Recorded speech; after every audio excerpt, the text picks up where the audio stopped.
Good morning. What I want to do is I've got to keep on remembering to put these. I've got the videos in your Canvas, but I want to go over them real quickly. So let me do the Molokai video first. I'll just sort of be talking over what you see. Theoretically, you guys have already watched this, but just in case you haven't.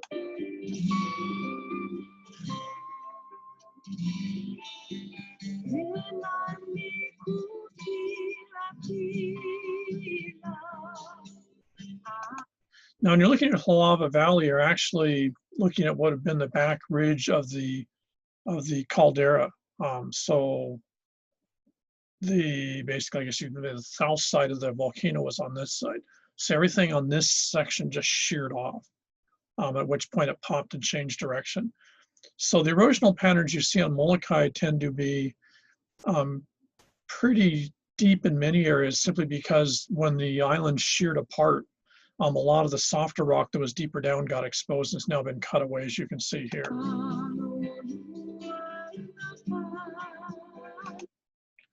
And so when you're looking at this, you have to visualize, in fact, if you extrapolate this and you run this up this way, another, 8,000 feet or so, that's what the island was. And what happened is everything just cracked. And here, if you sort of visualize it, just think like a broken plate or something like that. This part's still here, and everything on this side of it, which was going up and down, pulled it off into the ocean. And when you do that, all of a sudden, this makes a lot more sense. These sea stacks are basically remnant pieces of the mauna, of the mountain that broke off and just settled. And offshore here, what you've got is the rest of the mountain just spilled off and collapsed into a pile of, it's a giant landslide. Just this massive amount of material. And as far as we can tell, it was a single event, which must have been absolutely stunning, to literally see a huge part of an island just literally vanish in the space of, a couple of minutes, maybe, less than that probably.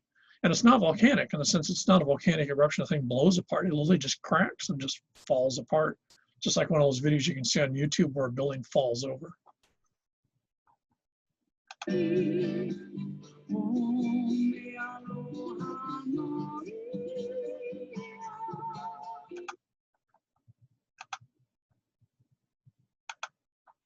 One of the advantages from a botanical standpoint is that a lot of these sea stacks, hang on.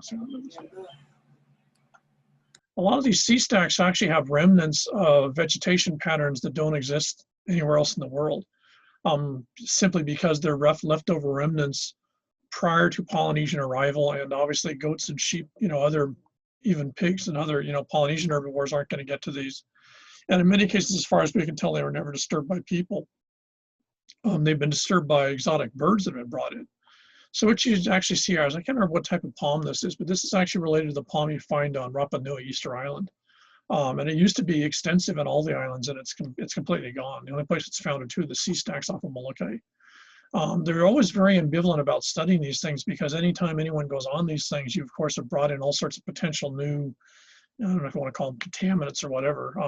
And so these are sort of stashed away as a potential, sort of library, if you would, of pre-human,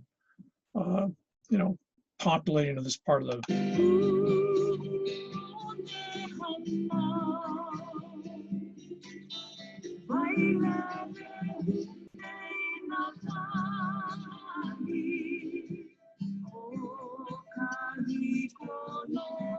Notice how the water is actually not that super deep. Here you can just see the erosional patterns.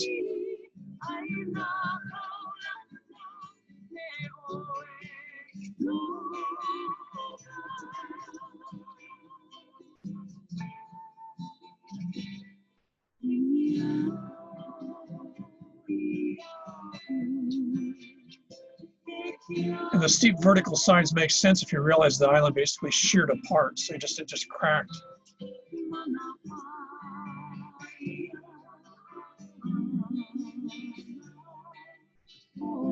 So Molokai is basically a 1/4 remnant of a larger island.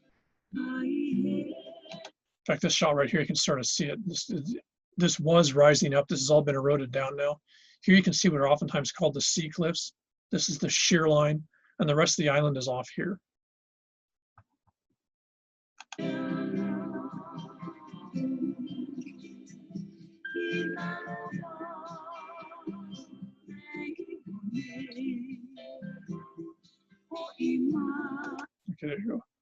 As I mentioned before, tallest sea cliffs in the world in terms of vertical extent. And here you can actually, in a very easy way, sort of visualize this massive island going like this, and literally from about here over, it just cracks and just goes, just disappears off in the ocean. And then these exposed remnants are eroding fairly quickly. And the island will actually shrink in size very dramatically. In terms of geologic time, Molokai is going to get really small pretty quick, because what you've got is a lot of fairly soft interior rock material that's been exposed when the island separated. So it was a much larger piece of real estate, and that larger piece of real estate is now completely underwater this direction.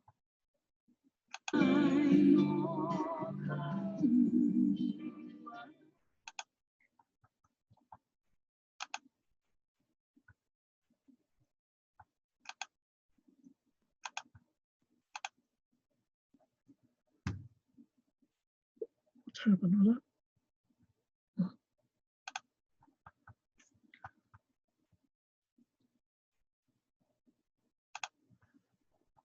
Let's try to do that. Actually, let's switch to this one. Okay. Something else that I forget to mention, I just don't think about it sometimes.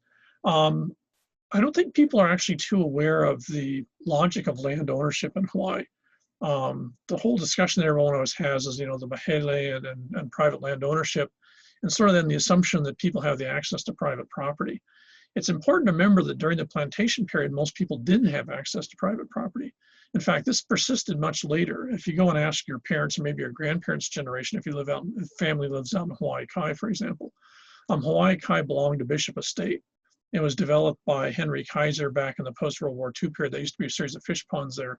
And so they filled them in and they turned it into the subdivision that's Hawai'i now. But till the 1980s, I think, maybe even later, when you bought property there and built a house in there, what you actually had was a lease. Bishop Estate owned the property. When you bought it, what you were doing is you were buying 50 years of right to use the property. So basically, you were renting the property for 50 years. You had to put up the house. But at the end of 50 years, Bishop Estate had the right to renegotiate what you were going to have to pay for it for the next 50 years. These are what we call lease arrangements. This was how the plantations worked. The Bishop Estate, despite the fact that it really wasn't a plantation per se, had the same mindset. Of course, Bishop Estate is Kamehameha schools. And finally, the state stepped in under enormous political pressure from large parts of the population, because this was also true out in Pearl City. There were a bunch of places on Oahu alone, and of course the other islands also, where people lived in these situations where the land they lived on was leased land. So when private ownership comes in the 1840s, 1850s, very quickly in the next 20 or 30 years, huge proportions of the property as we've gone over were acquired by the plantations or other sort of surrogate versions like Bishop Estate. They then basically monopolize control of land. Now you guys have seen this, when we talk about things like the water that we were looking at on Maui. But it's important to remember they also monopolize use of land. So what they do is they make it very, in their mindset, is they're never going to sell property. They acquired it in pretty sketchy ways, but they weren't dumb enough to sell it. So what they would do is they'd let people live on it, but they weren't going to let people own it. So here's Lanai. This is a classic example. So this is Dole, as we've gone over last time. So Dole comes in. Dole, turns the island into basically a pineapple, agribusiness. And then here's the population. If you notice, when you actually look at these places, how structured these houses are. All of Lanai City was basically a plantation town. It was like one of the larger ones, actually. You really can't see these. Maui has these in a lot of places like Paia, but they're a little harder to see because you've got the overlay of all the post-1960s on, and especially the modern, part-time residential homes, sort of mixing up the view. Here in Lanai, you don't have the same thing. So when you look at here, what you've actually got is plantation homes. Now, this was done not only by the plantations, I think they actually picked the model from the ranches, because this is still how it works on ranches. So if I work for one of the ranches, say Parker Ranch, or if I work for Dole Pineapple, they would give me, I don't know, let's just say, they'll give me this house. So they build the houses, and basically I live in it. So it's just like you guys would if you live in a dorm. I have this place. I get to keep this place if I work for Dole. If I quit, then I get thrown out of my house. So I pay rent on the house, but the rent's really cheap compared to what rent would normally be. So I'm paying a lot less than I would market rate, if you want to think of it that way. So I've got this, sort of decent house, and it's actually owned by the plantation. So the Dole company actually owns all the houses here. Now, if I work for the company for, let's say I'm a real employee, loyal employee, and I work there for, say, 30 years, I wonder if we can actually see these places.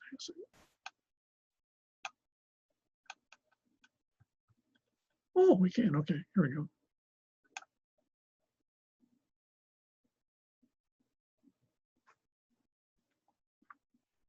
Okay. So I worked for Dole for 30 years, and this is the house I was given. At the end of that period of time, if I basically retire, depending on the company, and to be honest, I don't know how Dole did this. I know most of the ranches you get to keep the house. I can stay in the house till I die. My family can stay in the house as long as I'm alive. When I pass away, the house goes back to the plantation because I never actually owned it. I don't own the property. The property belongs to the company. So basically, they let me stay here. And when I keel over, then the family has to leave, and then they're gonna, renovate the place and then rent it out to someone else, or let someone else stay there. So for the ranches, and this is still true today, and for most of the plantations, the folks that lived in plantation villages did not own the house they lived in. They might be in it for 20, 30 something years. This is the big issue with the Eva plantation villages, where the plantation then shuts down. And one of the problems, if the plantation shuts down, this is the case with Dole Pineapple ceases operations. And all of a sudden you've got all these people living in these places. What happens to them? What do you do with all the people that live on this street who worked for the plantation if suddenly the plantation isn't there anymore? What's their world? What's their future? Especially if they're older and they spent their entire life working on the plantation. Here's a classic plantation home here. What does the company owe them? And the company would argue, well, we don't owe them anything because basically we let them live in this house and they didn't pay very much in rent. It was real cheap. In the same way that if Chaminade shut down operations in dorms, no one would argue you should be able to own the door room just because you were in it. On the other hand, since these folks in many cases are now, we'll say that the person living here is retired, so Dole was going to let them stay till they die. Well, if Dole suddenly stops operation as they did, then what do you do with all these old folks that have in these places and had the expectation and have been told by the company that they're going to be able to stay there till they're not around anymore, and their family? And this is one of the huge, really complicated situations that you have with plantations when the plantation shut down in the 20th century, is what do you do with the plantation villages? What do you do with the property? What do you do with the houses? Now, some of the plantations actually evicted people and bulldozed the villages. Maui was famous for this. Alexander and Baldwin was famous for this. So they would just basically say, well, we're not a sugar plantation anymore. We're going to get into diversified ag, or we're going to build condos or whatever. And so they just bulldoze these things out and tell everyone, well, it's been nice knowing you. I hope you can find work. Their argument is the company still exists, but it's changed operations. We no longer need you. We no longer need the housing. So therefore, bang. And I'm not surprised it's generating an enormous amount of ill will. Other companies, Pioneer Mill, for example, did some of that, but in the other case, what Pioneer Mill would do is basically say, well, okay, if you've lived here for X amount of years, what we'll do is we'll prorate what you already paid, and we'll say that you don't have to pay what this house would cost if it's new, since it isn't. So you're going to get this house at a really good price. And we'll give you maybe 5 years to get it together with a bank and come up with it. So all of a sudden they turn, for a short while, they turn to what you might call a developer. And then they sell the homes to those folks that can afford them. Those folks that can't afford them are then evicted. And the homes are either raised or the homes are put on the market and someone buys them. So that's generally what happened. That's what happened a lot on Oahu. A lot of the plantations like Pro City plantations just raised everything. They just bulldozed it out and threw the people out on the street. Other plantations like the Eva plantations, basically there wasn't a lot of demand for their area. There weren't people that were going to move out there. It was too far away from urban Honolulu. So they did like they did. I think that's what Dole did here, is they basically said, well, the folks that live here will allow you to buy this place at a cheaper rate. Now, in some of the plantations, at least 3 of the plantations in Eva, they didn't do that. Somehow the negotiations or who was going to do what fell apart, and then the plantation got basically absorbed into something else. And you know, they're still resolving this, at least in one of the plantation villages as of 2020. And then, not surprisingly, the state gets involved, or back in the day, the territory gets involved, because all of a sudden you've got a large number of residents who are citizens of the United States, who are also citizens of the state of Hawaii, who've suddenly been dispossessed from a situation they had, you know, pretty decent rights to stay in a place. And so, you know, what are their rights? What is the private sector responsible for doing for them? And what is the public sector responsible for? What is the taxpayer? How should the taxpayer get involved in this? Now, of course, it doesn't only go to houses. This also applies to the water and utilities, because all the utilities, the water and the power and everything in Lanai is provided by the company. So all of a sudden, if you know, when Dole shuts down their operations on Lanai, the state of Hawaii is left trying to figure out how they're suddenly going to start doing utilities, water, sewage, and everything else. For suddenly, it's like they suddenly acquired this thing. It's like they adopted a, you know, stray kitten or something like that. All of a sudden, bang, they've got this new place that wasn't part of their problem before. And of course, these folks were generally not paying taxes, because what little they were paying was being paid for by Dole. The company was paying all that, because this is still company housing. Now, the ranches still work this way, and it can get pretty complicated if you talk to someone that's actually been born and raised on a ranch, or their family lives on a ranch. It's really complicated who owns what, and it's almost entirely based on trust. The folks that work in that place trust the owners of the business to abide by the agreement. You know, you work for us really hard, we'll give you a place to stay in, and if you work for us for, you know, till you retire, you'll get to stay this in perpetuity till you keel over. But there's always this underlying, you know, part of that, which is when you're not around anymore, since you were the employee, that your family's got to get their ass out because they didn't work for the company. Which is one reason we find very frequently in a lot of these areas, there was huge pressure on the group, say your age group, back even into the 1950s, to get a job with a company, because that way you could stay in the house you'd been born and raised in. So this was a huge part of, you don't see it as much on Oahu because the population increases so rapidly, but in the other islands, this is still part of the mindset when you get into rural areas. The landowners were like, they were Ari, you know, to a certain extent, and then the folks working here were just like a modern version of Moloka'i-Lanai. And the Ari oftentimes acted like Ari, especially on Molokai. And they oftentimes saw themselves as sort of, you know, taking care of their workforce in a very, not really familial, but certainly paternalistic way, and this housing was a big part of this. And you can imagine what a nightmare it turns into if all of a sudden some outside group, as in the case of Lanai, some outside group, I think Murdoch, I can't remember who it was about it, buys the island, which then basically means they buy the company. And they've got different views. They want to set up hotels and resorts, and they're sort of like going, oh, we don't want to deal with this shit. Just you know, get rid of these people, tear these houses down. We'll put really nice, you know, fancy condos that we can sell for a couple of $1 million. Because in their view, this is prime real estate, and they're not making maximum profit off of it. And of course, the American mantra of the private sector is maximum profit. And so when they bought the island of Lanai, they assumed they could make tons of money off of it. And these guys aren't tons of money. These guys are paid. So the modern corporate ethos of the 20th century, especially in the United States, has never fit particularly well with the older corporate ethos, which was of the plantation ranch owner who's been around for 3 generations and Yeah, you guys saw a little bit of that. If you remember that the ranch video, the Paniolo thing. That's the ethos of the guys that are talking, because those were ranch owners. That's very much this sort of older paternalistic high chief attitude versus the modern one, which is a corporate headquarters based in Boston or New York or something like that, that's looking at spreadsheets. And in that context, these people are trouble. They don't see them as a particularly valuable asset that is worth the amount of hassle that there is to keep them around. And that gets to be a very complex dialogue. And Molokai is probably where Molokai and Lanai are the 2 places that crystallizes. But here you can actually see, you know, a laid out plantation village. So here's your village, occasional business or other stuff like that. This would be your, if these are still original places, these would be probably your lunas. Your field managers would have nicer houses. Here's your company headquarters. You know, so the whole place is basically laid out. It's not really like, well, sort of like a military base, I guess, in some ways when you think about it. And that's how the plantations operate. And depending on where you are on the islands, you can still see these layouts. And when you do, you got to understand, well, the houses you're driving by in many cases still, in many cases, are not owned by the people that are living in them. They're there on sufferance, if you want to think of it that way, of whoever owns the company.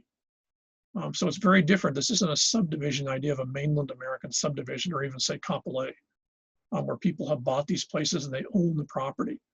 They might even own the house, but it's very likely, I suspect in the case of Lanai, it's very likely the company actually owns the property. I bet they don't. I bet this is on leases. Which means if all of a sudden, if a lease comes up in 2025 and the new owners of the company or the island decide they want to make more money, they can suddenly triple or quadruple the leases. There's nothing you can do if you own one of these houses. If these guys up the rent, you either pay the new amount or you leave. And when you leave, you have to leave your house behind. You can't tear it down or take it with you. So this is one of the more creepy aspects of the plantation system. And Molokai and Lanai, especially Lanai, you see this to a great extent.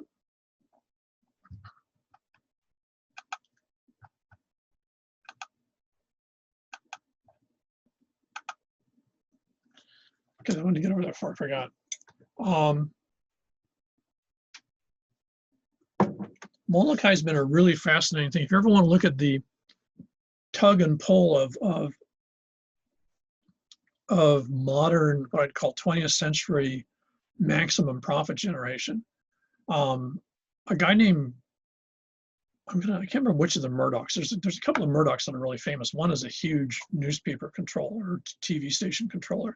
I'm not sure if Rupert Murdoch was the one here or not, but some guy named Murdoch buys the Molokai Ranch property, which is about 3/4 of the island, from the Meyer Cook families that had owned it since the 1850s, 1860s. So he buys the whole operation, and what he buys is, and again, this has become a huge issue on Maui with A and B, if you guys remember when you're watching the water videos. When he buys the company operations, those company operations, of course, include the water, because the water diversion systems were built by the ranch. So therefore, while the ranch, and this is the real trick that if you notice in those earlier videos you guys watched a couple of weeks ago, is you don't actually own the water here in Hawaii, but the plantations argued that because they're the ones that put the pipes in, they owned the pipes. So therefore, to a certain extent, if you wanted to get water out of your faucet, it had to come in their pipes. You've got to pay them because their pipes got the water to you, which, actually makes a fair amount of sense. That's still how it works if you buy electricity from HECO or you get water from the Board of Water Supply. You're actually buying the fact that it's their system you're getting the water from, or it's their system you're getting electricity from. So, in American law, there's no doubt that that's legit. Here in Hawaii, it actually doesn't hold under monarchy law. But this is one of those areas where monarchy law, which is technically now supersedes state law, and federal law is sort of in conflict with each other. And this has been, there's lawyers that make their entire living off of doing nothing but working these cases of water rights and water access and stuff. So in that context, when Murdoch buys Molokai, basically, to all intents and purposes, what his intent is to do two things. One, he wants to set up 3 or 4 resorts. Let's go and switch this here. Gonna have to go back to that.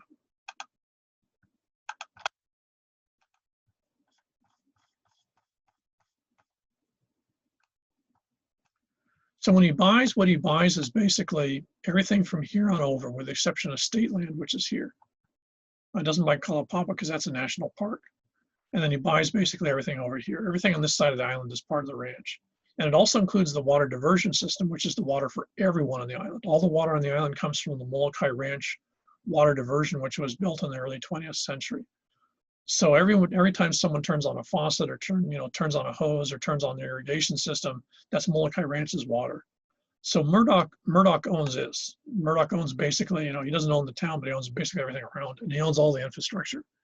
And so his view of the island is basically based, and he obviously bought it with the idea that what he wanted to turn it into was basically a more upscale version of the sort of northwest end of the island of Maui. So what he wanted to do was sort of do a combination of, basically Kaanapali up through Kapalua. And basically he was going to turn Molokai into a version of that. And he thought this was a fantastic opportunity. It's an actual isolated island. You could actually argue that here you could go on a resort island, and all it was resorts. His view is the population of Molokai would basically be able to end up working in the resorts. So what he did initially is to get permission, since the state wouldn't allow him to turn agricultural land into resort land. Is first he went and went into sort of diversified ag, which the ranch had been doing anyways. You guys don't remember this because you're too young. But back in the 80s, Molokai was famous for their melons and tomatoes. Roughly 60% of the watermelons and tomatoes sold in the Hawaiian Islands were from Molokai Ranch, from this part of Molokai. And they were making a ton of money off of this. So they were actually doing really well. In fact, the general estimate is they were making more money off of the crops they were growing in the 60s, especially 70s and 80s, than they had ever been as a ranch or as a plantation system. So they're making a ton of money. But Murdoch didn't want that. He wanted resorts. And so the first thing he does, he starts shutting down the water system and saying that this isn't making enough money. So he intentionally destroys his own agricultural system. He intentionally makes it a failure. Because then what happens is the vast majority of the population of Molokai is working for Molokai Ranch. The minute he shuts down the agricultural operations, the vast majority of the population of Molokai is now unemployed. So then he goes to the state, who has basically told him, well, you can't develop the island. And he basically tells them, well, look, there aren't any jobs, and agriculture is not going to work.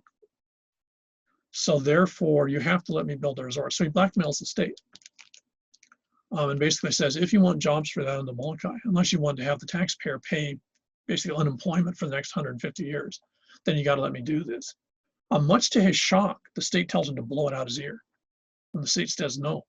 And they point out that they actually have the records, because he paid taxes, and they actually showed that the ranch had been making tons of money, and he intentionally collapsed. He intentionally failed his agricultural system so that he could try to browbeat the state into changing the zoning for parts of the island. And the population of Molokai was absolutely livid because the island has never been pro-development, especially because they were seeing what was happening on Maui, what was possibly going to start happening on Lanai, which is at the same time. And of course, the great nightmare, you have to remember, the rest of the state sees Waikiki and sees Oahu as what they don't want to be. Folks on Oahu, I don't think, realize that the other islands don't like Oahu in many cases, and they really dislike and really are disgusted with what Waikiki and Honolulu are. And they don't want to have any part of it. And so the minute that you start talking about resorts, immediately for the folks over here, they start thinking, oh, holy crap, this is going to be Kaanapali, this is going to be strip malls and golf courses and big resorts, and there's going to be no place for us except to sit there and mow the lawns and pour drinks for tourists. And they go, that ain't happening. So all of a sudden he finds that the local population is pushing back, which I don't think, for some reason, he didn't seem to expect. And he was apparently totally blindsided by the fact that the state didn't accept his arguments. And so then what he does is he sort of amps it up. He basically says, he looks for loopholes, and he comes up with the idea of basically almost like an early version of Airbnb. So what he does, he starts setting up and building houses, especially in this part of the island and the distant areas, and advertising them for tourists if you want a really, really, really serious Hawaiian getaway, where you can be in a place and not see anyone else at all, but you get modern amenities, then come to Molokai. This turns out to be an absolutely abject failure because, of course, tourists don't want to be in the middle of nowhere. They want to be where the action is. They want golf courses and stuff to do, and good beaches, which the side doesn't have. So basically that falls apart too. I don't know what this guy originally did, but in terms of being a resort developer, he was like a poster child for how to do things wrong. Eventually, the whole thing just goes tanked on him. He's not allowed, he keeps on arguing the only way the island can be successful is if it can build resorts. Both the folks on the island and the state basically say, we're not going to allow you to do that. And so this staggers on for almost 20 years. And it finally comes to a crux. He decides that he decides that what he's going to build is subdivisions. So he finally comes up with something the state allows, which is he's going to build subdivisions over here. And those subdivisions are going to be a combination of low-cost housing, quote, for the folks on Molokai, and then also what's called market rate housing, which is what we do here on Oahu, which is basically homes that you can sell for as much as you can get for them. And what he does, he sort of plays games, and pretty soon it's only 50% of the homes are going to be for the residents, and the other, 85% are for the, newcomers. And that's basically so that he can make a profit. So this is his newest version of the resort, you might say. He starts to build that. They start the construction, and what happens is they start to do some of the ag work, and they're going to put in a golf course. I think it was over here. And as they start to put this in, all of a sudden people start shooting the water pipes. They literally start going around. This was a major recreational art form, and I've never figured out who was in charge of this, but it was really well structured. It was a very sophisticated sort of low-level protest movement. So what you'd go is folks would go around with, generally, I'm not sure exactly what, I don't think 30-30s will penetrate a pipe. But what they do is they'd go around in a very calculated move. A couple of guys in the middle tonight would sit there and shoot 3 or 4 holes into the water pipe in particular locations. And of course, then all the water starts to leak out. The Molokai Ranch has to patch it. And then a week later, they'd shoot it somewhere else, and Molokai Ranch has to patch it. And what they were telling Murdoch was basically that if you persist in this development, we're going to start sabotaging stuff. They started sabotaging the construction equipment. They started shooting over the heads of the construction workers, and the construction workers, not surprisingly, just got the hell out because they'd be told in very uncertain terms they went to buy food in Kaunakakai or something like that. We're not happy with you guys being here. And in a lot of as in with a lot of other rural areas in the Hawaiian Islands, the police have a very distant presence. I remember, it's still true in where I do my work in East Maui. If a cop car goes to that part of East Maui, people stop and look because you never see cop cars. You don't see the police out in East Maui. If the police are out in East Maui, 1, it's either a murder, or 2, for some reason, someone's called the cops. But if you call the cops and you're in East Maui, especially my section of it's going to be 2 or 3 hours before they get there. So anytime you see a police car, everyone will actually stop what they're doing. Everyone will just watch to see where they're going. They're not a presence. And this was also true on Molokai. The cops on Molokai tended to stay either in Ho'olehua or down in Kaunakakai. And they were very low visibility, and there weren't a lot of them. And so when this stuff is going on, since a lot of them were actually from Molokai, they weren't going to get involved because in many cases, I can almost guarantee their relatives are part of the trouble. So what Murdoch finds is he's got no friends. And the sabotage of the construction project was like the last straw. So he then puts the island up for sale. It's bought by a New Zealand-California consortium. And they immediately tried to do the same thing. They apparently bought it, figuring that for some reason they could do a better job, but they immediately want to flip it back into resorts. And again, that just crashes into a wall because, of course, by now the state's heard this a bunch of times. And everyone else has heard a bunch of times. They then basically tell the state, fine, if you're not going to let us turn this into resorts, if you're not going to let us make money, and by that they mean a lot of money, what we're doing is we're just going to shut down the water system. Now, it's entirely within their rights in the sense that they're a private company, it's their water system, and they just told the state, this is very expensive. If we have no way to make money, but we're losing money keeping this water system in one piece, then we're just going to shut it down. We're just going to quit. And there's nothing in the United States that says a company can't quit. If my company decides we don't want to be around tomorrow, we just quit, tell the state we're not doing business anymore. Boom, our general access tax license disappears and we're gone. We're history. Now, in this case, of course, the problem was everyone on the island got their water from the ranch. So I believe Linga was the governor at the time. So the state actually, much again, apparently to the shock of the private sector, i.e. the developers here, the state gets ready to send in, I believe, 300 National Guard. And she actually tells the guys that what she's going to do is she's going to take over the water system at gunpoint and condemn it so that the state controls it. And at that point, it was like these folks were all playing big hands of poker, and then the company realized they'd lost, because if they don't have the control of the water system, they've got nothing. So at that point, they back off and basically say, oh, okay, well, if we have to, and da-da-da-da-da. And so the water still flows on Molokai, but that issue's never finished. And if you think about it, it's really creepy. If you're someone living on Molokai and you turn on your water, you never know if the water is going to be on. The ranch just might decide enough of this. They've had it up for sale. I believe they sold it 3 years ago, but I don't know to whom. So Molokai Ranch has now been changing hands because the private sector can't figure out how to make any money off the island. The irony is, of course, they could go back to the agriculture. But everyone that buys the island sees it as a resort island because that's how the Hawaiian Islands have been stereotyped in the 21st century. So no one's willing to buy the island to keep it in ag or move it back into ag again. Although the demand for local agriculture, of course, is completely skyrocketed. So Molokai is a really sort of interesting case example of a total crash between the private sector, that housing logic that I mentioned earlier, and in this case, public agencies such as the state, because the state is responsible for the citizens of Hawaii.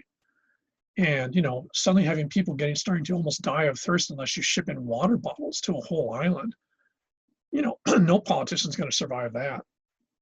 But then the private sector got absolutely unglued when the governor was going to send in the National Guard and take over private sector business.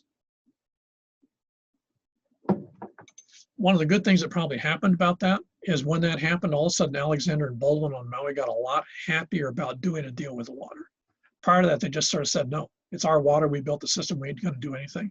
The minute the governor said that she was going to send troops over to Molokai to control the water because they were a public resource, all of a sudden Alexander and Baldwin got an attack of common sense and realized, that's probably not a blackmail move you want to do when you're basically talking the entire population of, well, almost 4/5 of Maui uses their water.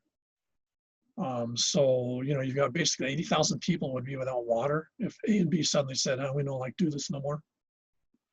So the whole water issue in Hawaii is very weird. On Oahu, it's not because for a large part of Oahu, it's not because it's actually a public agency, the Board of Water Supply. But on most of the other islands, the water system is a reflection of the old plantation system. Molokai is the most egregious, just because you had development there that was totally antithetical both to the folks on the island's view of what they should be. And it was so blatantly unnecessary because what you had was a very successful agricultural operation. I mean, the island was probably the only, in fact, I'm pretty sure Molokai was actually the only agricultural operation that was really making a lot of money when Murdoch decided to shut it down. So there was the only excuse he had is he could make more money off of resorts, but it wasn't that he was losing money. And then, in sort of poetic karma, what happens is for the next 20 years after that, he loses money hand over fist because they won't let him do what he wants to do. And he'd already destroyed the system he had in place. So Molokai, and especially Murdoch, I'm sure someone must have written a book or at least articles on him. They're, a classic example of bad management and sort of really the excesses of the private sector when they're uncontrolled. Because he basically was going to blackmail everyone and had no compunction apparently about people running out of water. In fact, there were a couple of memos where he pointed out if people were getting thirsty in Kaunakakai and got on media and started complaining about that would be perfect because that would then leverage the state to make him do what he wanted him to do. Had no compunction about what he was doing to the population. It was money. Lanai is an interesting case because you have the same principle set up. Dole shuts down the pineapple operations there. Unlike Molokai, Lanai is much more difficult to access. The harbor there is incredibly bad. And so what you had was a fairly small population. The entire population of the island in its entirety, with the exception of the airport and the school, was owned by Dole. So all those houses we saw, everything you see in this island was owned by one company. And in most cases, of course, since Dole originally wasn't shareholder, I meant the Dole family. I've never figured out they had a house on Lanai. I'm not sure where it's at. Anyways, they had a really nice house there somewhere. So what happened is in this situation, even more so than Molokai, when the company, i.e. /family, decides that they don't want to do pineapple anymore, the consequences are tremendous because basically they could just shut down operations and Lanai would have gone back to, say, 1805. It would have been as empty of people as Kaho'olawe is if they wanted to, because they could shut down everything. So they don't. They try to come up with alternatives. Whether they made a good faith effort or something that's sort of hard to figure out. You can still see the leftover pineapple plantation. That's this whole section of the island here. Fairly large parts of Lanai had, because of erosion, again, this is largely, again, our stupid goats. You notice this horrendous erosion had pretty much taken this area out of production. This had been feral cattle and goats. The population actually, as far as I know, still today, is still really heavy into hunting and fishing, and basically supplementing their income with using the resources of the rest of the island. And the ranch was okay with that because they weren't making any money off of these animals, and someone keeping at least some of them in control was better than Kaho'olawe, where they were out of control. So when the plantation stops operations, then they're doing the same thing. What do we turn the island into? They build the resorts prior to Murdoch and Molokai. In fact, maybe that's, I don't know that anyone ever interviewed Murdoch to find out what his logic was. It's possible he was copying Lanai. I mean, I don't know, and to be honest, I don't particularly care. They ended up building 2 resorts, and there probably is a relationship there because these resorts were marketed, intended for a very upscale audience. So if you want to, this is basically a much later version of the Mauna Kea resort on the Big Island, which was intentionally put far away from anything. So when you went there, you were in a little bubble of high-end living in an island paradise, sort of package. Lanai does that with 2, the Logic Ko'ele up here and the Manele Bay Resort down here on the coast. And they market them the same way. They build these very upscale resorts with the idea of a fairly exclusive access. This became most striking with, damn, I forgot who it was. I'm going to say Bill Gates, but I'm probably wrong. Someone got married on Lanai back in the, I'm going to say the 90s. Maybe it was Bill Gates. And what he does is because the island's owned by the company, is they actually shut down the airport for a day or 2 so that reporters and other folks can't come in and disturb the wedding. And the feds in the state get absolutely livid because you can't shut down. Airports are by definition federal facilities. So the idea that a private landowner can basically shut an island down and suddenly, 3 or whatever, 3,000 people, whatever the number of folks on the island, can't get on and off. And they even shut down part of the communication system for this wedding. And in many ways, that was sort of a last straw because by that time, what you had was, on one hand, the population was working at the resorts. The resorts weren't doing that well. There really wasn't that many people that really wanted to experience an isolated island environment. What they really wanted to be was over here. They wanted an exclusive resort at some place like Kapalua, where you got 8 golf courses, you got a bunch of high-end restaurants, and you can go down to Lahaina and you can go to Halakala. There's all sorts of stuff to do, or like the resorts on the Big Island. So they didn't really want something this isolated. And so the resorts have been sort of staggering on ever since then, not doing particularly well. It's sold, I can never remember who bought that after Dole sold the operation and bought the island. And then they aren't able to make a go of it. And eventually who buys it is Ellison, who's Oracle. If you use a computer, it's got JavaScript in it, and that's Oracle's product. So Ellison isn't quite as wealthy as Bezos or Gates, but he's up there on the top of the feeding chain. So he buys the island, and it's been sort of interesting what's happened since then. He comes out of what I'd call sort of the Silicon Valley view of things, which isn't necessarily oriented towards the same type of development. So he and Murdoch, for example, his view and Murdoch's view of what he wanted to do in Molokai are almost like antithesis of each other. Ellison's been actually pretty low key on Lanai. He tried to figure out a way to make the resorts more successful, and there's been some evidence that they've been doing better. He immediately is, for some reason, I'm not sure particularly why, he and HECO, Hawaiian Electric, get absolutely into it. He takes the Lanai off the state grid that HECO was trying to build, tells the public utilities, the State Public Utilities Commission, to get the hell off the island, and basically takes over the entire energy generation. Lanai is entirely energy independent, not only of the other islands, but of any place else.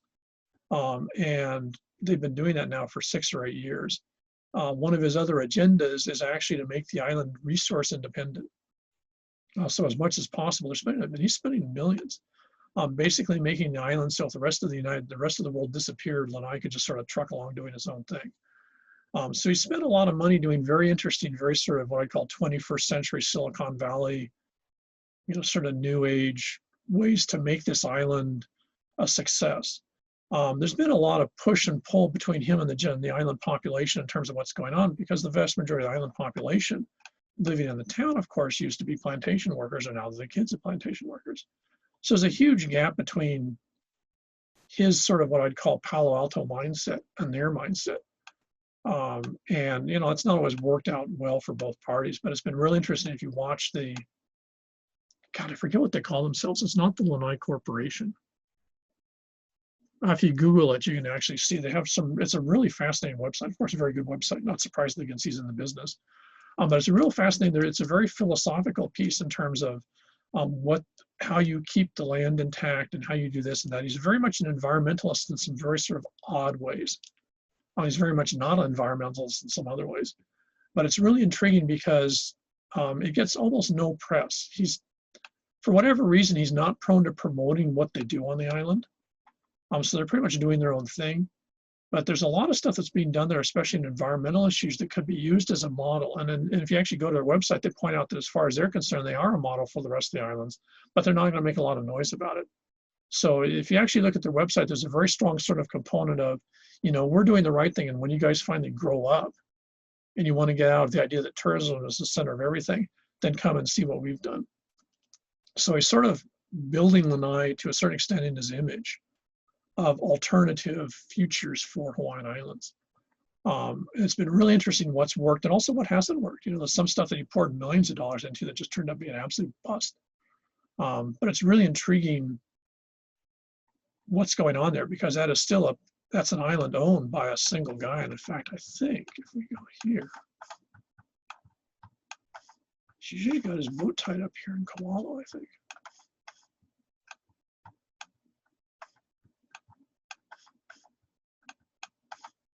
Yeah, I think that's it. You see this really large white yacht. It's about 250 feet long. Looks like a small destroyer.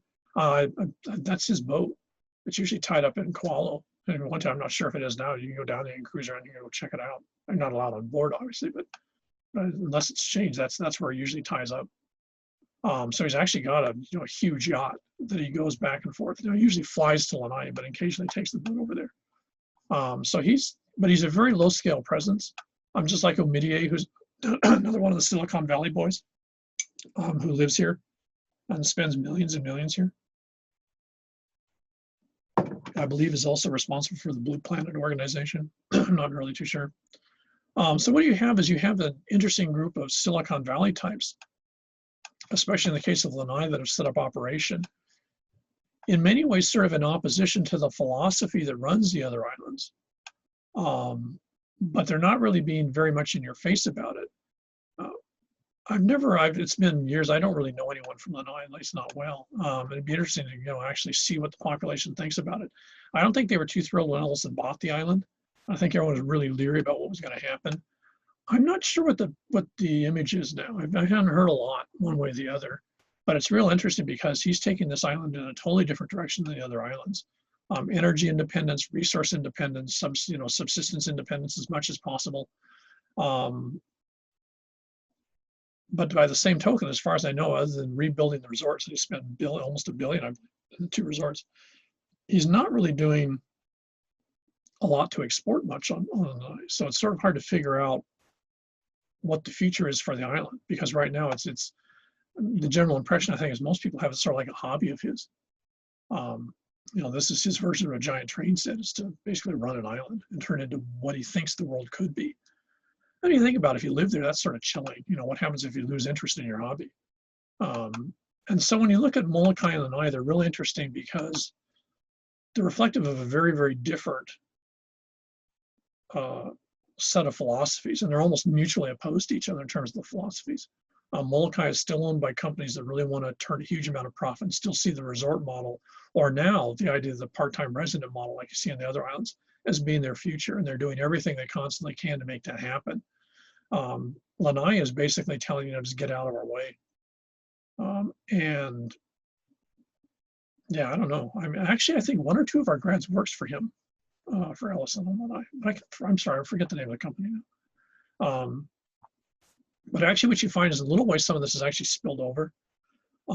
He was violently opposed to HECO, and has made very public about HECO's excesses and their missed directions in terms of going for like geothermal energy. And so when HECO finally found itself having to deal with things like solar power and such like that, though they didn't want to admit it, I don't think, they actually used a lot of the work that Ellison's company had already done on Lanai in terms of how you make efficient, solar systems work in the Hawaiian Islands. So, it's I don't know, it's an interesting operation because it's hard to figure out what's going on over there. But they're obviously marching to their own beat. And that's because they've got a single owner that owns the entire island, and by definition, then everything on it. Trippy place.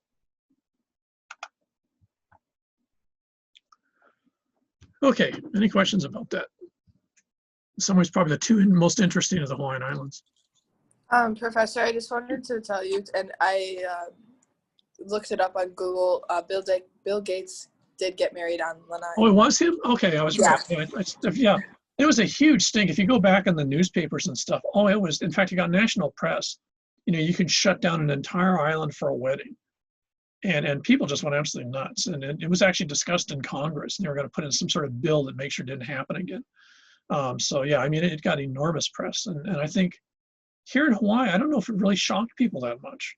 I mean, I thought it was really, you know, like incredibly tacky, but I don't remember anyone actually getting all hoo-hoo about it, especially because everyone was more upset about Murdoch and what was happening on Molokai. But yeah, okay, thanks. Yeah, I wondered who that was. I thought it was Gates. Yeah, and it wasn't, you know, yeah. When did it say when? Was that in the 80s or 90s? Do you remember? I can check real quick. Let me see. Because that's sort of in the center where all these changes were happening. That was pre-Ellison, by the way. Wedding date is 94. Okay, yeah, so that's before Ellison bought the island. I believe he bought it about 15 years ago. Yeah, so, okay, yeah. So, I mean, not ancient history per se, 1990s. Okay, thank you.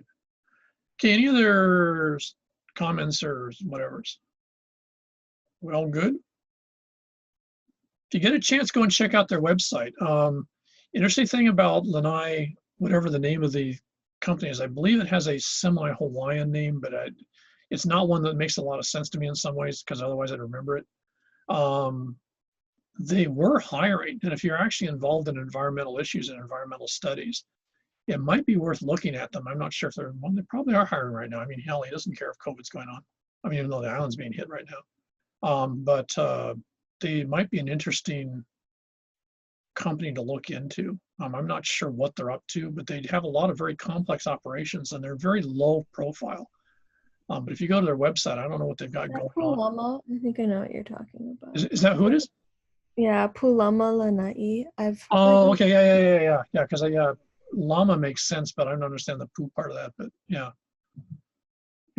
Okay, thank you. Yeah, that's their corporate. And yeah, and I don't know if they've got a hiring page. They used to always have a hiring page up, and some of the jobs are really interesting looking. I know, among other things, he's been looking into reforestation of parts of the island. And I heard rumors that he was trying to figure out some way to cut the goat population in a in a way that would make the SPCA happy or something like that. I don't know where that went, but yeah, I mean, they're doing a bunch of stuff in sort of intriguing ways. But yeah, you're not going to find much about them. You pretty much have to go and see what they're doing. They get very little media coverage here in Hawaii, and I'm not sure particularly why. That has to do with the way our media see things here. But when you think about how powerful he is as an individual, how powerful that company is, I mean, Oracle's one of the top 5 software companies globally. It's sort of interesting that there's so little coverage of what the island's up to. But excuse me. So Lanai, Molokai, pretty sketchy. There's rumors there's going to be another water conflict in the next year or two. If they can't sell the island, I believe the new owners have been trying to sell it again for 2 years. They bought it and immediately realized they were stuck. So Molokai's become sort of real estate hot potato. But it's going to be interesting what plays out. In fact, I believe the owners are trying to get the state to buy the island, which is certainly true. So, okay, if we're all pal for today, then I guess we'll call